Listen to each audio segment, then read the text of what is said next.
Selanjutnya otoritas. Otoritas adalah hak atau kewenangan untuk bertindak atau memerintahkan pihak lain agar bertindak menuju tercapai tujuan suatu organisasi.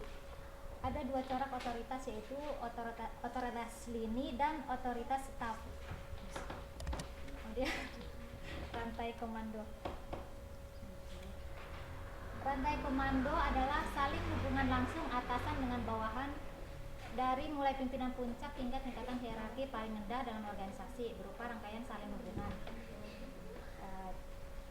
Dapat dilihat itu pada gambar 7.1.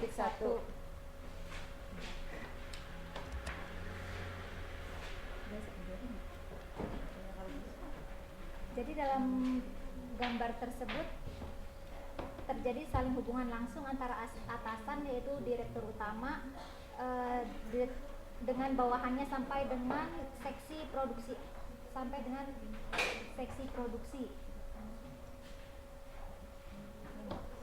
berupa rangkaian saling hubungan atau yang disebut dengan rantai komando. Kemudian pengambilan keputusan dan sentralisasi. Pengambilan keputusan biasanya dinyatakan sebagai penetapan pilihan alternatif. Informasi mengenai situasi perlu dikumpulkan, kemudian diartikan dan selanjutnya disampaikan sebagai saran.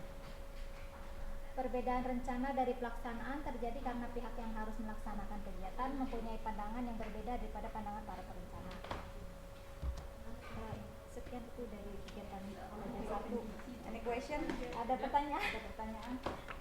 Kalau nggak ada lanjut inbox lewat Facebook. Kemudian kegiatan belajar udah ini tak? Bukan lah. Enggak.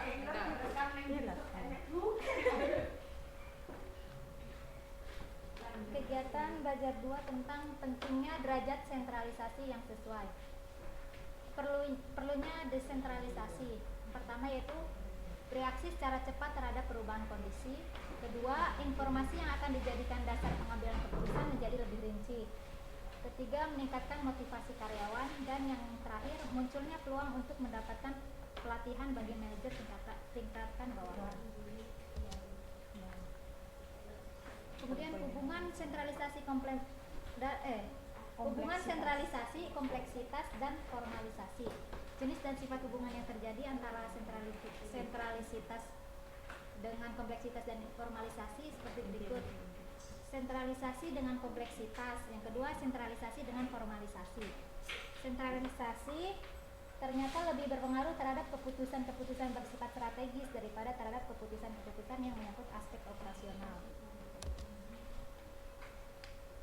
Kemudian yang terakhir, proses pengambilan keputusan terdiri dari 5 langkah yang berurutan, yaitu pertama, pengumpulan informasi yang disampaikan kepada pengambilan keputusan mengenai alternatif tindakan yang bisa dilakukan. Kedua, mengartikan dan memproses informasi yang telah dikumpulkan untuk memberikan saran kepada pengambil keputusan mengenai apa yang sebaiknya dipilih sebagai keputusan. Ketiga, pengambilan keputusan menetapkan pilihan keputusan. Keempat, meresmikan keputusan yang diambil. Dan yang terakhir, melaksanakan keputusan.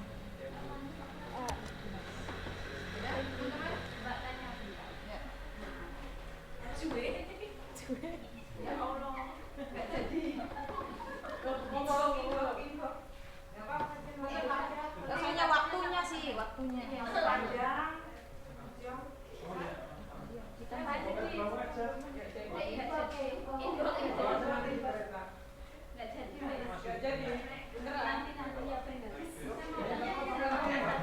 Gak apa-apa, tanya aku.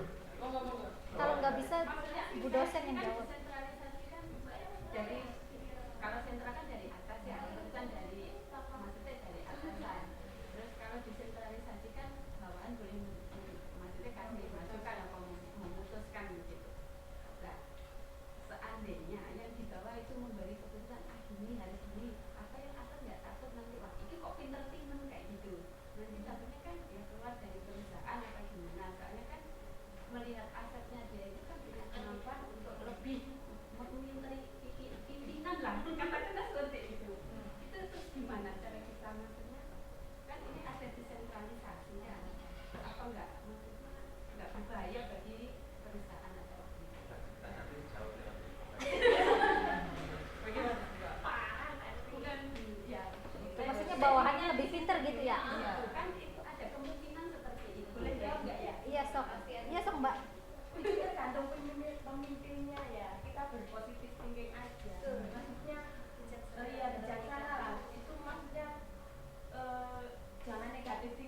dia saingan saya. Kita maksudnya pimpinan yo harusnya kan Profesional lah. lah maksudnya menghargai pendapat orang lain menurut. Justru dengan ada pendapat yang lebih bagus itu akan Lebih meningkatkan perusahaan. Jangan kita berpikir itu saingan saya. Iya, ya udah jawabannya itu sudah diwakilkan. Terima kasih kepada Mbak Indri sama Mbak Nah, Ije. apapun akan karyawan itu lebih pintar apa enggak dari atasannya. Kan semuanya itu sudah ada aturan. Apapun kamu pintar, kalau aturan saya seperti ini, kamu ya harus tunduk. Harus seperti itu. Makanya kita memberikan suara seperti halnya waktu kita di UT inilah. Iya, iya. Kita biasanya komen di aku postingan kok ini kok nilainya nggak keluar begini. Tetapi kan dari UT pusat sendiri punya kebijakan tersendiri. Kalau kamu lebih pintar bikin PPT umpamanya, PPT, bikin PowerPoint. Nah, sementara pimpinan Anda mungkin kurang lebih menguasai bagaimana untuk aplikasi atau macam-macam. Tapi kan kita nggak boleh untuk pimpinanku kok kayak gini. Apapun itu kan namanya karyawan ya harus hidup ada aturan yang benar. Pada ketentuan yang udah ada gitu ya. Sudah diwakili jawabannya. Gimana? Iya, iya. Dan sebagai tambahan dari saya, kalau mempunyai bawahan seperti itu justru harus Bangga ya, dipegang sebangga. sama pimpinan. Ini aset, ini harta bagi perusahaan harus dijaga karena dia bisa memajukan perusahaan juga. Bapak, ini misalkan contohkan sekarang ada perusahaan HTC yang handphone itu kan karena dia mempunyai satu karyawan yang memang pintar memegang apa itu jual Sophia Dong kan dia kan sekarang menjual ini apa namanya saham bukan saham itu kan setiap apa ketuanya kan udah pasti ada yang misalnya yang berani tersembunyi kan Ini kan punya. harus jual ke Cina sana kan kalau itu kan berarti membahayakan karena saya Asnam Salina meskipun kita nggak ada kemudian membeli ibadah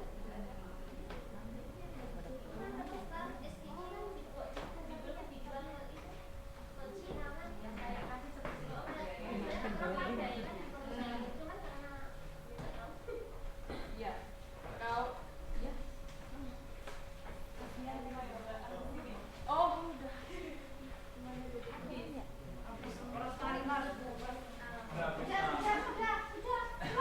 sudah kiranya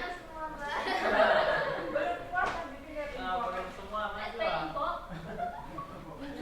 Kalau nanti masalahnya jadi kriminal seperti itu, ya